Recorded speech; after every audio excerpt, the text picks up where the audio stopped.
so we have our next speaker coming up, and I'm assuming you guys all know by now who's coming up to speak here, but this guy's been keeping Abbott honest, well, as honest as you can get.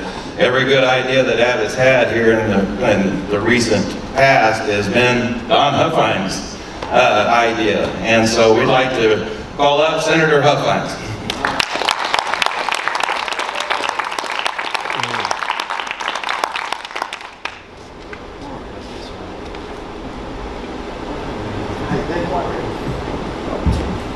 Thank you very much. I don't want to fall off of this thing. Stand up here. Maybe I'll just stand down here. No. All right. Well, hello, Patriots. Hello. Thank y'all for coming out tonight. Thank you, Weston, for that great presentation there on Land Commissioner. That's excellent. Excellent.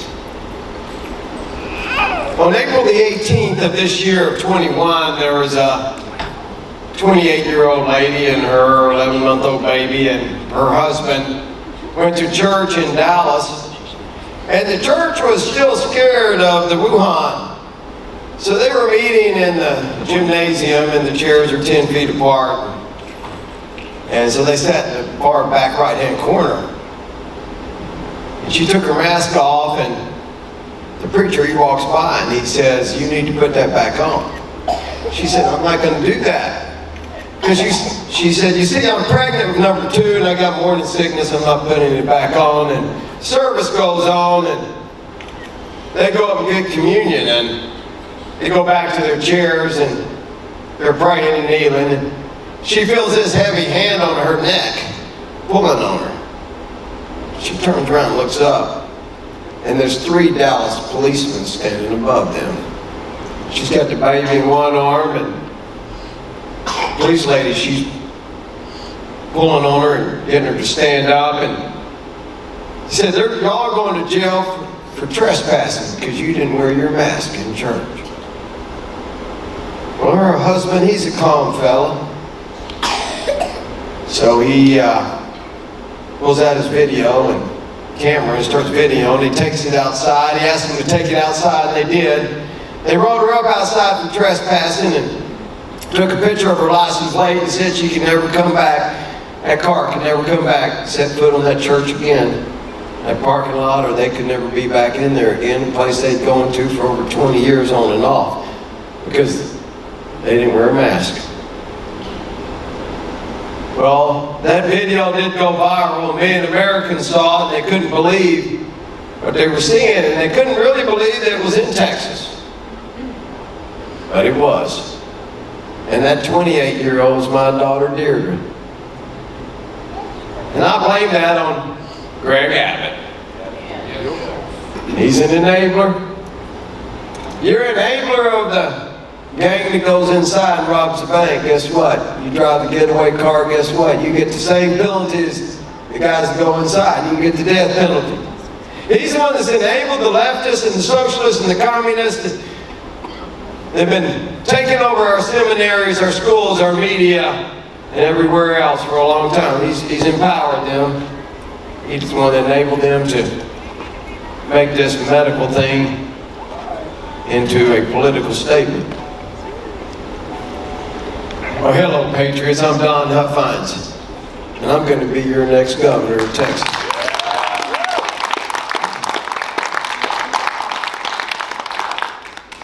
I'm a 5th generation Texan. I was born in Dallas, Texas. I am a God-fearing patriot. I'm a lifelong conservative activist. I went to University of Texas, graduated there in 1981, a finance degree, and I started my real estate company in 1985. It's been very good to me. I do run that with my identical twin brother Philip, so if I don't say hello, it might not be me. Could be him. Best thing that happened to me was 34 years ago. I married my beautiful, perfect wife, Mary Catherine. You know, Weston knows Mary Catherine. We have 5 children, 4 boys and a girl. They're all adults now. All 4 boys were Eagle Scouts. I was active in scouting, and they were all homeschooled. Make sure they grew up in a good Christian environment, and they did. And that baby Deirdre was pregnant with back in April. She just had that baby 2 weeks ago, a little boy, and he got baptized today. So number four grandchild in the last 18 months, so certainly a new chapter in our lives, and it's a great one, that's no doubt about it. But just say that my political bio started when I was a teenager. I remember very clearly I was 17, sitting on the sofa and reading some magazines, and I always had been a little bit interested in politics, but I said I was really interested, and I started reading books too on classic liberalism, Murray Rothbard and others, and written in. That's when Reagan was running against Ford. My parents were not political, they were typical Texas Democrats. So I volunteered, just on my own, searched it out, volunteered for old Reagan and against Ford, and he got beat. But I was able to go to my first Republican county convention when I was 18, about 2 weeks. And so I've been going to a lot over the years of state party conventions. How many of y'all been to a state party convention or a county convention? Can't really say good, but there's a few. Well, if you haven't been, you should go. Because it really is what we are as Americans and as Texans in particular, because the Texas Republican Party. But I've supported a lot of candidates, and everybody, given tens of thousands of dollars and hours of time over many years. And have you ever met a Republican that didn't say he was conservative? They all say that. And guess what? 90% of them are liars, and they know they're lying. They do. Well, in 13, I was tired of yelling at the television and kicking on it. And there was a trophy on the wall I didn't have. I like to hunt. I've got so many guns I can't count them all. But there was a trophy on the wall I didn't have, and it was a trophy rondo. It was sitting in Senate District 16. It was the most liberal Republican in Austin. He ran Dallas County, career politician. I knocked him out of the primary in 140 days or so, and heads up, no runoff. Never been done before. Everyone said it could be. It has never been done since. So I know what it's like running as an underdog is the point. So I was in the Texas Senate from 14 to 18. A few things I got done down there. I got knocked out in 18 when the Democrats finished taking over Dallas County. Right now we have 3 Republicans in Dallas County and maybe 90 elected positions. Trump maybe got 30% of the vote. I was always ranked one of the most conservative state senators in Austin when I was there, and one of the top 1, 2, or 3. And it was a hard ranking to get. If you're not familiar with those, you need to check them out for your legislators, because they all lie about how conservative they are. Also, according to the Secretary of the Senate, I'm the only elected office holder in Austin in the history of the state of Texas that never took any money from the government, from the state of Texas. No pay, no pension, no health care, no travel vouchers, no travel reimbursements, no nothing. And I'm going to do the same thing as the governor of Texas. Because I would never work for the government. I never have. I work for the people.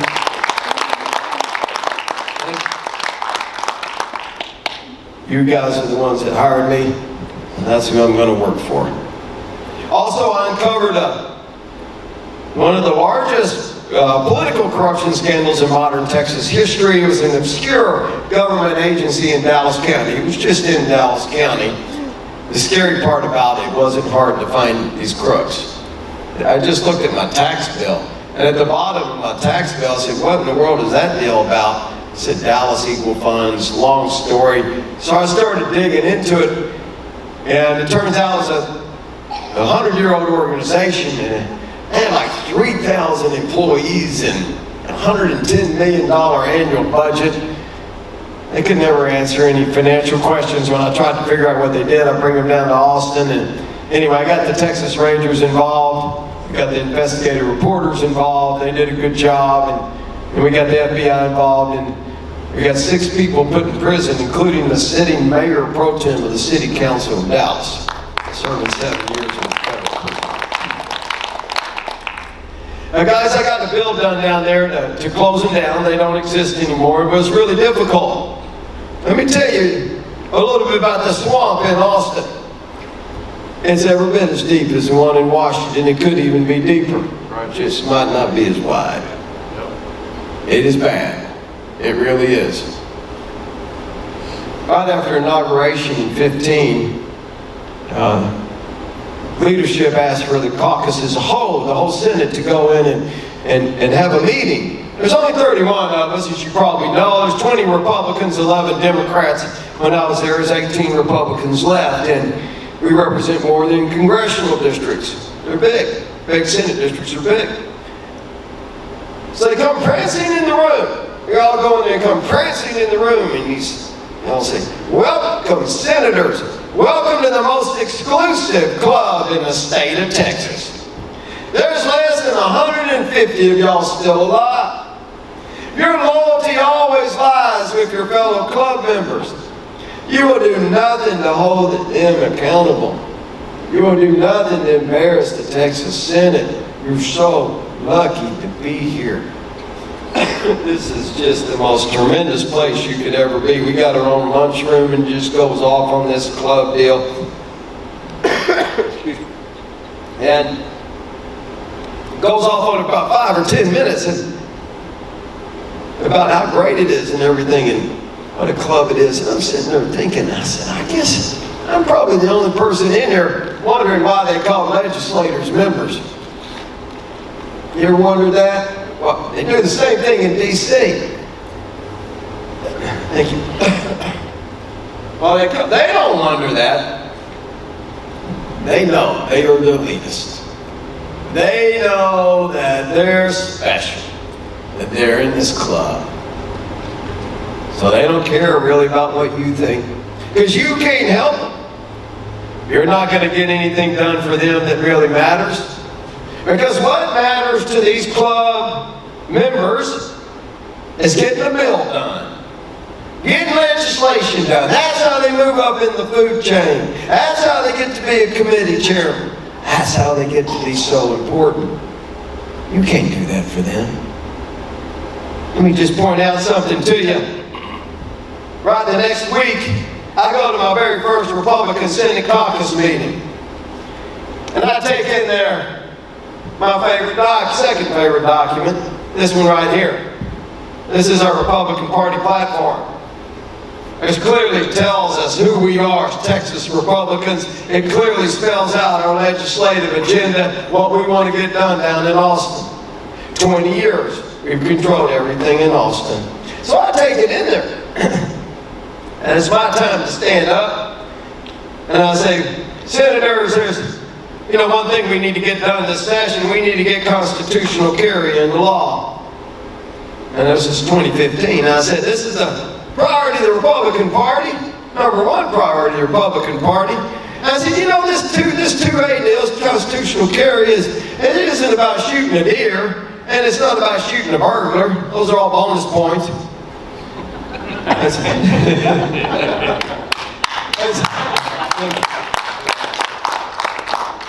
This is a backstop against tyranny.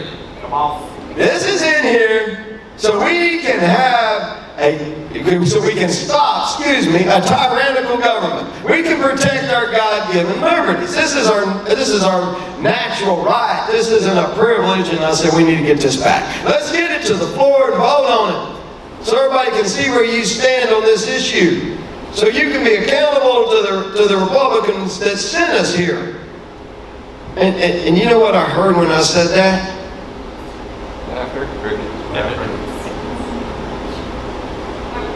Silence. Silence. And then, gradually, 1, 2, 3, or 4 Republican senators. They got up from the table in the middle of the meal and left the room. Well, the rest of the night was pretty awkward for me, like real awkward. And the next morning, this messenger, he comes into my office bright and early, and he says, "Hey, Senator Huffines." I said, "Yes." "You need to apologize for what you said to the Republican Senate caucus meeting last night." I said, what did I say?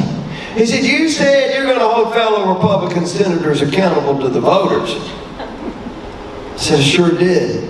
And I damn sure not apologizing. Come on.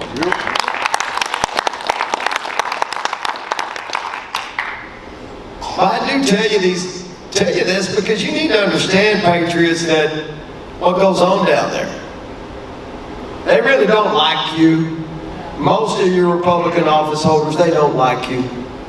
I got cussed at on the Senate floor more than I've ever been cussed at in my adult life. And it was by Republicans. It was. Because they just don't want to be accountable.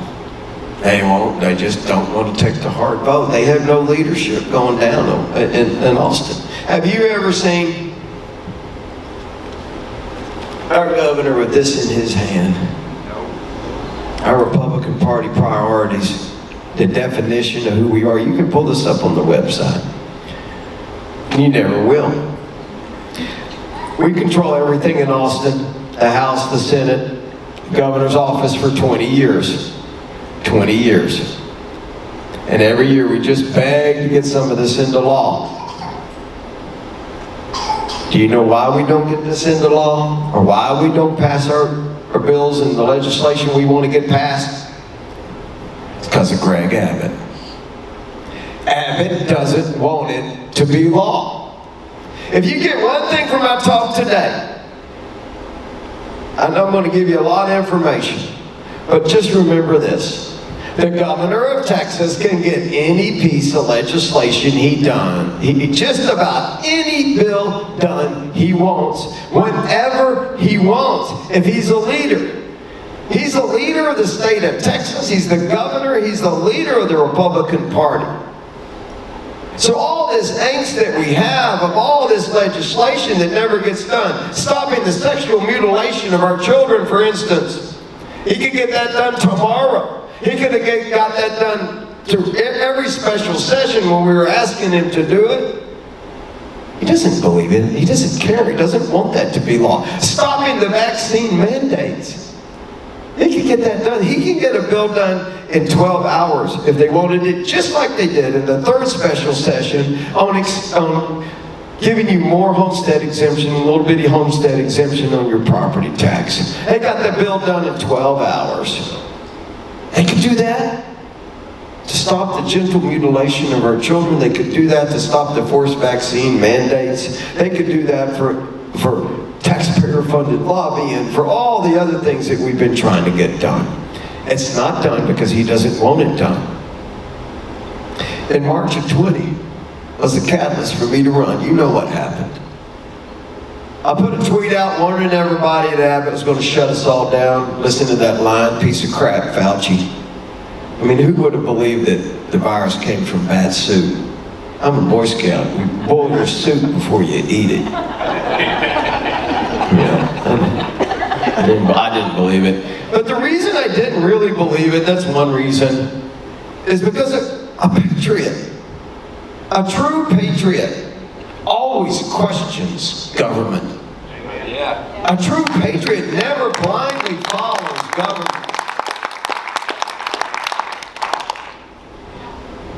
And then I put an op-ed in the papers, and most of them published it, begging him to open back up. You know, in one day, he put 3 million Texans out of work and made them dependent on the government. 3 million Texans. Tens of thousands of businesses were gone, unilaterally closed with his edicts, all on his own, because he's an elitist. He's a know-it-all. Thousands of them still closed now forever. And then he closed our churches. He closed our churches on the holiest season of the year, Easter. You couldn't properly bury the dead. You couldn't get married. You couldn't get baptized. You couldn't really visit the sick. You couldn't visit the sick. You couldn't see your parents and an old folks. I mean, where was the outcry to all this? Where was everybody? You know, the history of Christianity for 2,000 years, we've never closed our churches. Because you're talking about the possible salvation of souls. Of souls. Forever. He didn't care, he did it anyway. A mask mandate for 8 months, 9 months. People thank him for taking it off. And it's like thanking a thief for bringing your stolen goods back. He didn't have the authority to do any of that. I never would have done any of that, of course. That's why I was begging him not to do it. The Constitution didn't give me the authority to do it. I trust Texans to make their best decision for themselves. Millions of Texans with using their own minds is a lot better than one man or 181 yahoos down in that swamp. I would never let anyone be forced to take a vaccine you don't want for any reason.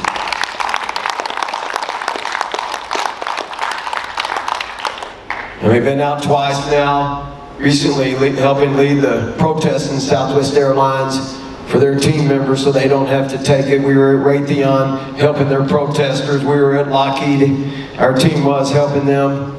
This is a disaster. It's just an embarrassment for Texas. And it's not necessary. There's a great bill pending right now. I mean, that was filed in the 3rd special session by Brian Harrison. He could make a little bit of work on it. All he had to do was call it up. He didn't want to do it because he didn't believe in it. He was for the businesses having the forced vaccines until our campaign got out there and he saw how much traction we were getting, so he did a 180-degree pivot on it. Well, we just got a different way to look at it, me and my opponent. I'll just give you some examples. He's a 30-year career politician, never signed a paycheck in his life. You just can't get enough of it. And while he's been doing that, I've been creating lots of jobs, hundreds of jobs around the state. I'm a business guy. Like, I don't need a new job. I don't need a new career. I'm doing this because the job's not getting done.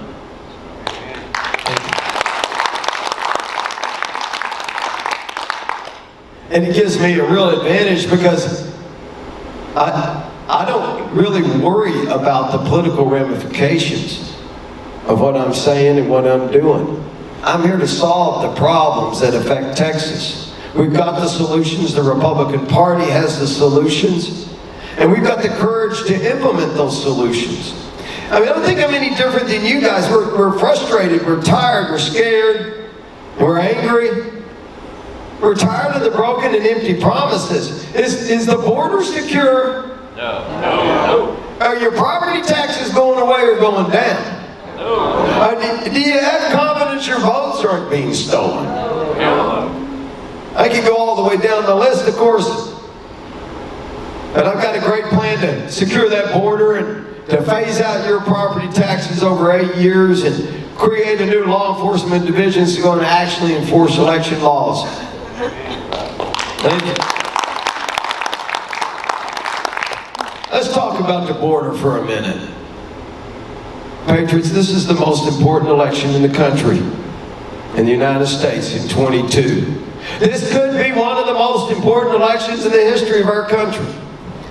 The federal government's never going to secure the border. The federal government never has secured the border. They never will secure the border. Trump couldn't get it done. He did a great job, but it was still porous. Tens of thousands were crossing the river. We had the trifecta in Congress. We had the House. We had the Senate. And we had the presidency with the most courageous president we've ever had. And we still didn't have a secure border. The only chance we have to secure that border is of a courageous governor of Texas. Period. I'm never asking permission from the federal government to secure the Texas border.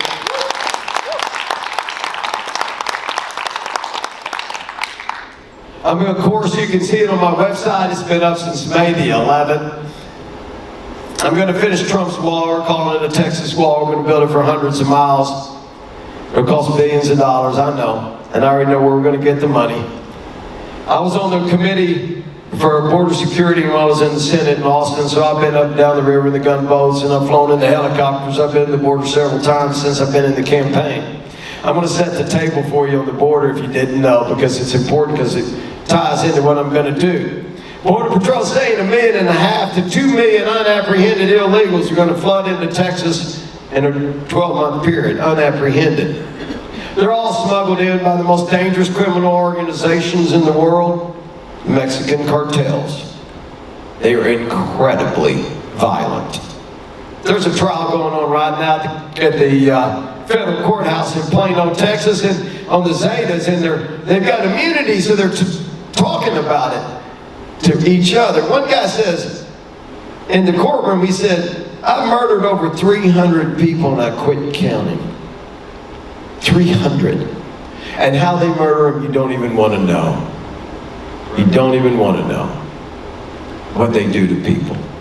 These people are incredibly violent. All that poison's coming over here. All of it. And no one crosses the river without paying the cartels. No one. And they haven't. That's why Houston is the #1 sex trafficking city in the nation, and Dallas is #2, for instance. Well, I'm using Article 1, Section 10 of the United States Constitution. That's my favorite document, right here. It clearly gives states the authority to repel an invasion when the federal government doesn't come to their aid. You got to think of it this way: no one would have signed this if that wasn't in there. Because, for instance, South Carolina was going to get invaded by the French, and the federal government never came to their rescue. Of course, South Carolina is going to have the opportunity to raise an army, charge attacks, do whatever they need to do to defend themselves against an invasion. Well, it's the same with Texas. We're being invaded. I'm using this article to engage the entire Texas military, all 20,000 of our National Guard. That's not enough. I'll solicit support from other states. We're going to secure the river. We're going to immediately deport anyone that gets across that river. We're not worried about immigration law. We're worried about an invasion.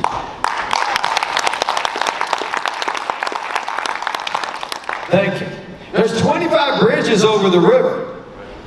I'm stopping all inbound commercial traffic from Mexico. This is strategic. This is to make sure Mexico feels the economic pain. Like Weston said, 10,000 trucks cross just in Laredo a day. We do $250, $300 billion or so worth of trade with Mexico annually. Let me tell you, they ain't getting one of those trucks across this river into Texas until they secure their side of the river and take it back from the cartels, and no one's going to cross from their side to our side. And Patriots, if that isn't enough, every road that leads to those bridges, you paid for it, and you maintain it. Every road that leads to the 25 crossings is a Texas road. We maintain it, and we can unmaintain it. We can do whatever we want with that road. This is Texas. We're never asking permission from the federal government to secure the Texas border.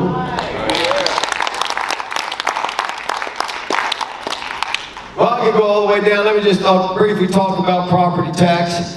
It's a priority. It's a priority plank in the Republican Party platform, and it has been in there on and off for years. And it's a terrible way to fund government. Are you tired of renting your home from the government? What about your land, your ranch, your farm, your business, your inventory in your business, your machinery, your equipment, everything else? Guess what, guys? You don't own it. You will never own your own home. You will never own anything in the state of Texas when it has anything to do with real estate. Hey, why not? No, that's really right. Oh, wait a minute. I paid my mortgage off. Oh, really? What's half your mortgage? Your property taxes. That's about 2.1. Anywhere from 1.7 to 2.8% of the value of that property. You don't even know what the rent's going to be. You don't even have a lease on it. How are you going to budget for that? And you think it's bad now, wait till this inflation's kicking in. And it's going to get really high. It's a terrible way to fund government. It is. About half this tax is paid by businesses, half paid by homeowners. We're going to phase it out over 8 years. We're going to have a constitutional amendment so you can vote on the plan that gets out of the legislature. So when I cut the head off that snake, I want it to stay dead.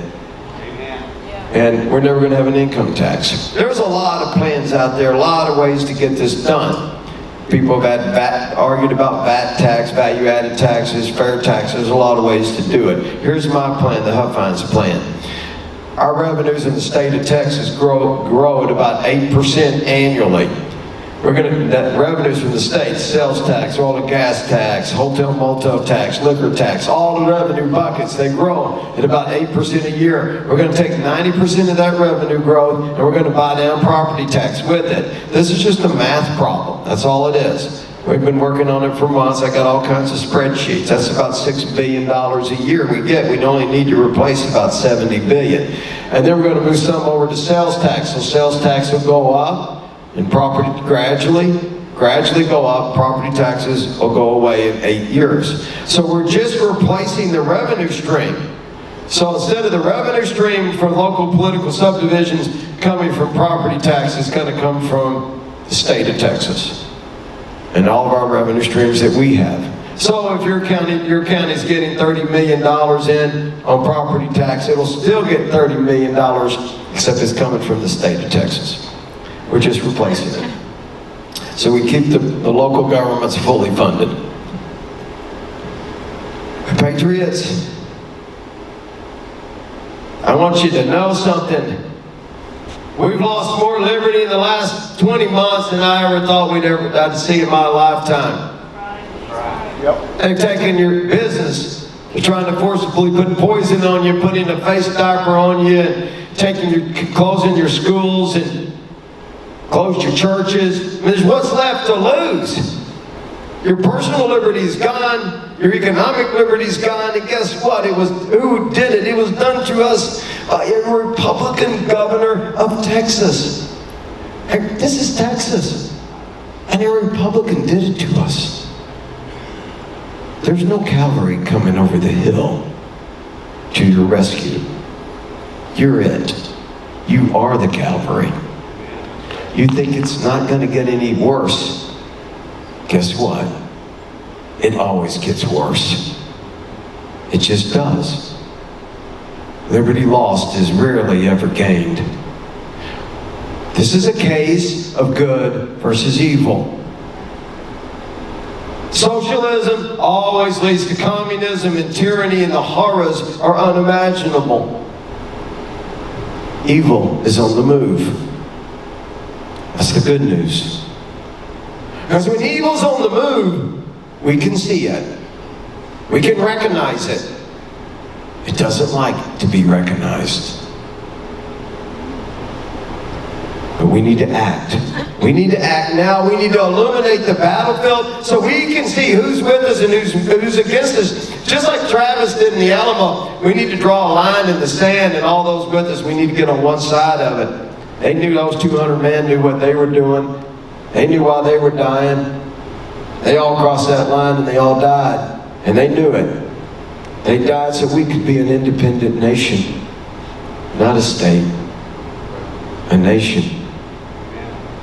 Well, the lens I look through is the question I ask myself every day, and I want you to ask it from anybody running for office, and that is, what is the fundamental role of government? A fundamental role of government is always to defend your God-given liberties. And your liberties come from God and not the government, of course. That's why we swear allegiance to my favorite document. Our founders knew that. They knew the biggest threat to your God-given liberty, your natural birthrights, was the very government they were creating. So another way of saying that is the fundamental role of government is to protect you from government. Because you already have your own birthrights. So that's the lens I look through. Well, this is Texas. And we've lost a lot. But this is our time. Our greatest days are coming. I really believe it. This is Texas. We will bend and eat and no man to no government for no reason. Because this is Texas. Right.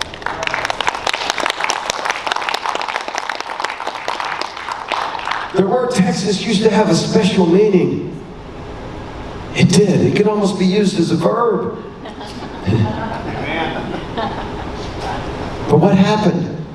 I can tell you this. And the Huffines administration, we're going to get our swagger back in this state.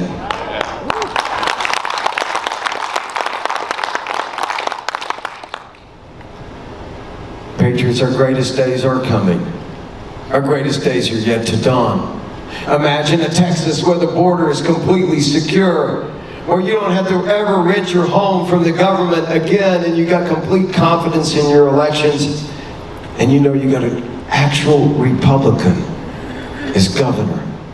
My campaign's about leadership, no excuses. An excuse is the skin of a lie.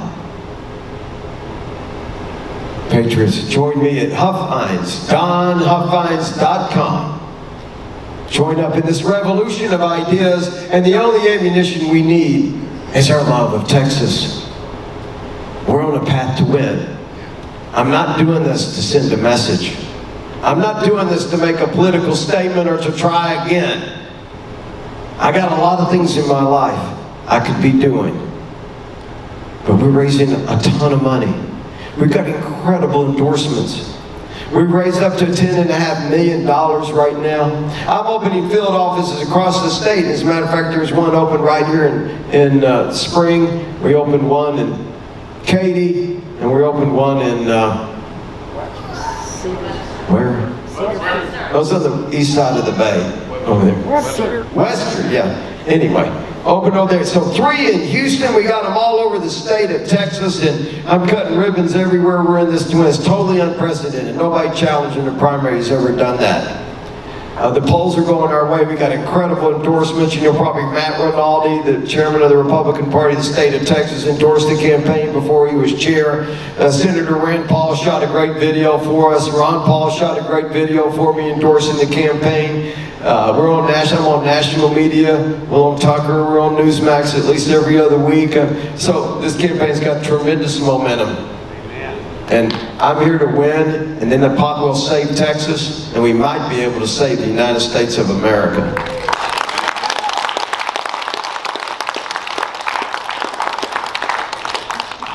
I'll wrap it up and just tell you that I love Texas, and I love Patriots, and thank you for giving me something you're never going to get back, your time. There's only 2 things you can do for liberty. Well, really 3, but we're not talking about the 3rd one. You can give your time and your treasure. The 3rd one's blood, but we're not talking about that. We don't need that. We just need time and treasure. So sign up for DonHuffines.com. God bless you, and God bless Texas. Thank you.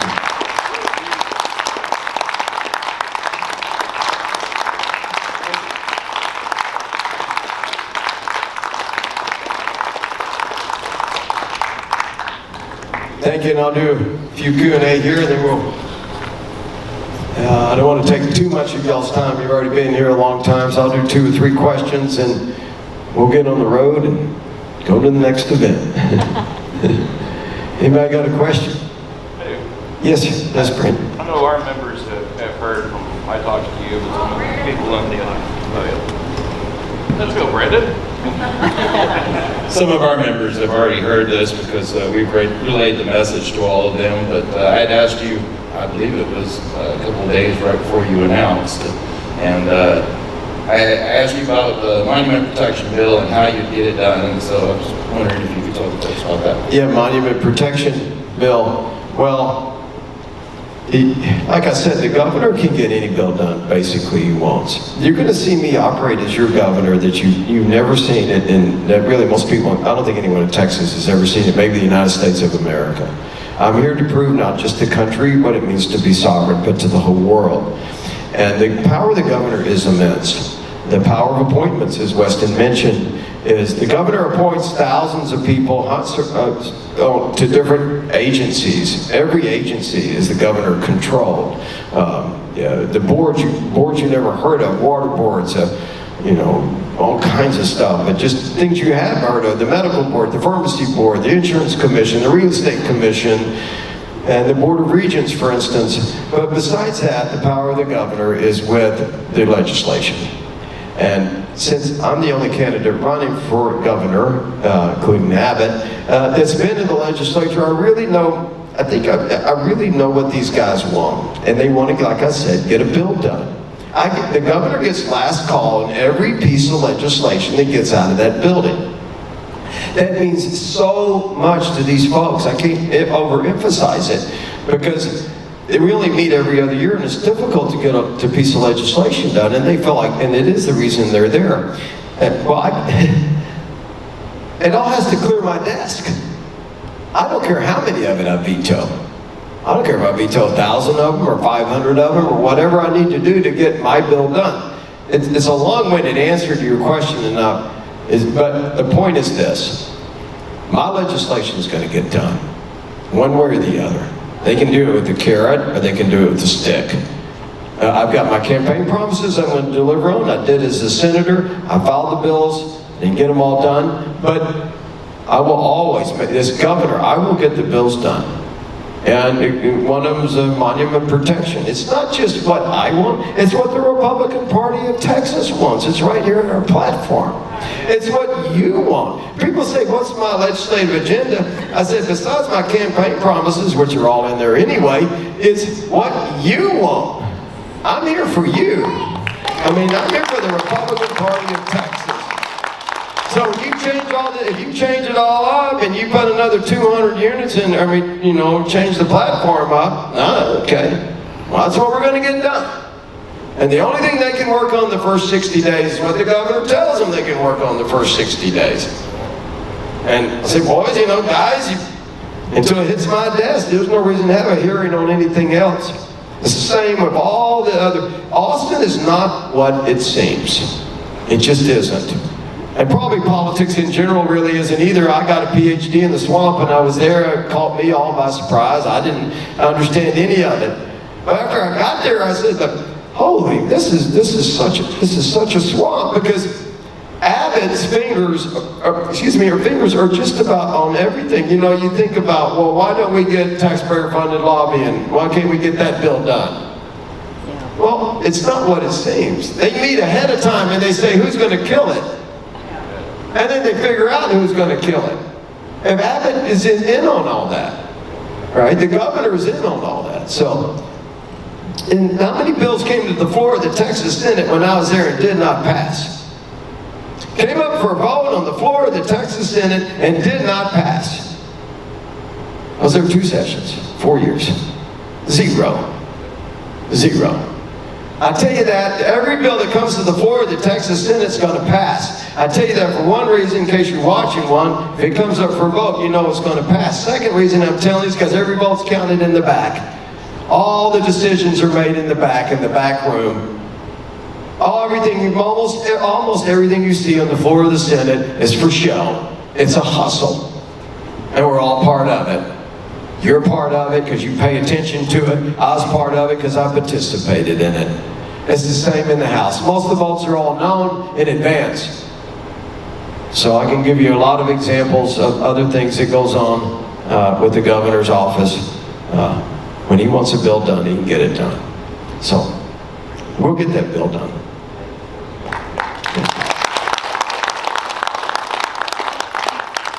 Yes, sir.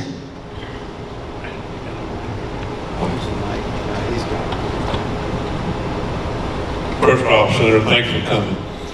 After the legislative session ended this last time, the first one, the one that everything should have been passed, I was at a forum and I asked a state rep who is just north of here a little bit. I said, why is it that when we go to convention, we work hard to get the platform done, and you got your priorities, 1, 2, 3, 4, all listed down.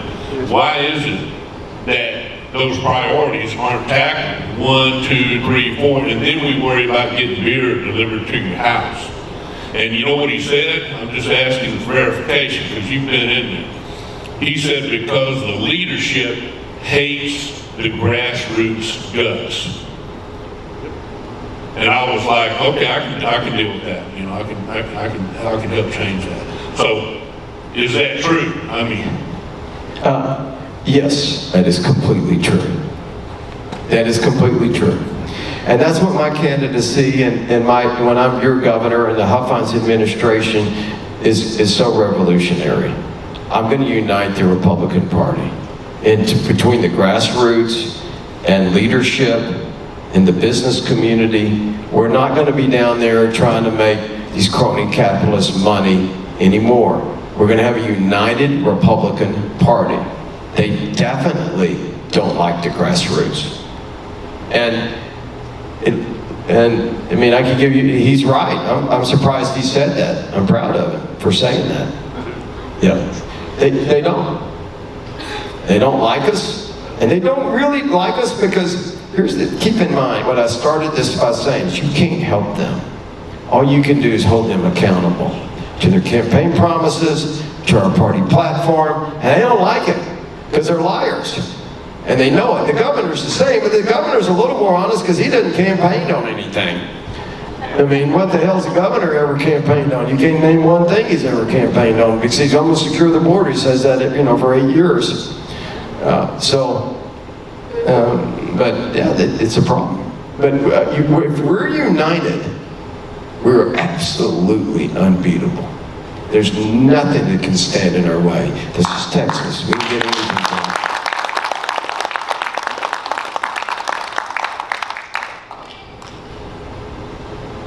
Anybody got another question? Oh, there's a lot of legislation out there. Senator Huffines, I just want to say thanks for coming out, and first and foremost, I'm honored to be working for your campaign. My family is a multi-generational Texan as well, and they vote more or less a straight Republican ticket.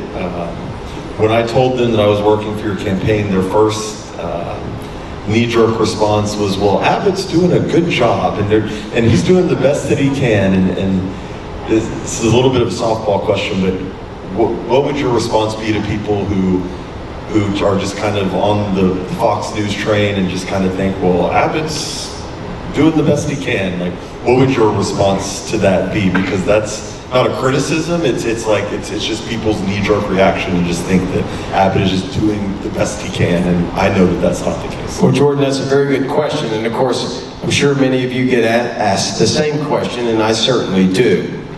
It's about leadership and no excuses. They've acquiesced their leadership to the Democrats, to the rhinos. They've acquiesced their leadership to the bureaucrats, the socialists that run all the agencies in Austin. We don't have a strong leader. And that's really, everything is downstream of the governor's office. Essentially, most things anyway are downstream of the governor's office. It takes incredible fortitude and leadership. And they say he's doing the best he can. He's doing the best he can because he's not a leader. Just ask him why he isn't a leader. Why is it we don't get it? Why isn't the border secure? Why didn't we work on abortion 8 years ago when he was governor? Why is it we just now get constitutional carry done? They hated that bill. They hate all those bills. Why are we not getting any? You could go down the list. It's about leadership and no excuses.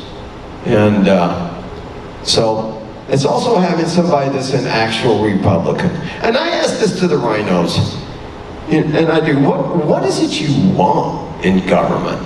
Where do you see the Republican Party 10 years from now, 20 years, 50 years from now? What's your vision of Texas? What's your vision of the Republican Party? And what they think about in their mind, they don't like answering that question, by the way. If you ask them that question, they don't like it because it makes them think. We're all on this, because I look at it this way. The Democrats and the socialists are on this slope, and down at the bottom is the pits of hell of tyranny. Well, they want to get there tomorrow. We're Republicans, we're just following along, and we're just going to get there a week later. But we're all sliding down the same slope. And they know it. When you compromise with these people, you're giving up your liberty. You're giving up your freedom. Across the board, whatever it is, you're not going to get it back. The government owns your home. The government owns your labor. The most precious thing you own is your labor. They tell you how much of that labor you can sell it for. They tell you how much of that money you can keep. They tell you they own your own home. You're a serf to the government. They tell you what school you're going to go to. They make you go to school. They tell you what curriculum your kids are going to study. And then they hire the teachers and train them. This is government. And so you just got to keep common sense about this stuff. Well, who's running? Government is running our lives. So if I can cut the chain on one of those, which is your own real estate, your own home, it's going to be a miracle. And I'm going to get it done. I'm going to make sure you can at least cut the chain. We're going to restore. Here's the thing I like saying, gentlemen, is our paradigm of the past does not dictate our future. Not in the Huffines administration. The motto of my company is seeing beyond the obvious. I'm going to take that to Austin. We're not going to operate the way we've operated. We're not going to have our school systems operating the way we've operated. We're not going to do anything. I'm going to always be looking and hiring the best people in the world we can find. True patriots. The same way for our universities, they say our culture, everything's downstream of the governor's office. Let me just point that out. Our universities are run by people that's appointed by the governor. The governor appoints the entire board of regents of every university in the state of Texas. And just imagine if the governor appointed real patriots, God-fearing patriots that believed in the exceptionalism of America and the exceptionalism of Texas. And we fired all the leftists that are running these universities and poisoning these teachers. They're going back and they're spreading that poison in our elementary schools all the way up. I mean, one thing I'm going to get done, for instance, I don't think it's very complicated, is I'm going to require prayer in every classroom.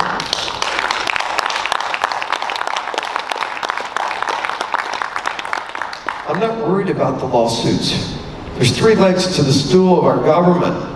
The administrative, the executive, the legislative, and judicial.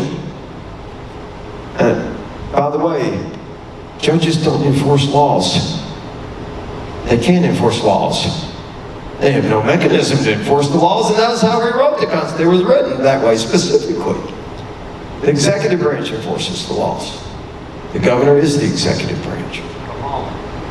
So, it's a new day for Texas and the Huffines administration. Thank you guys.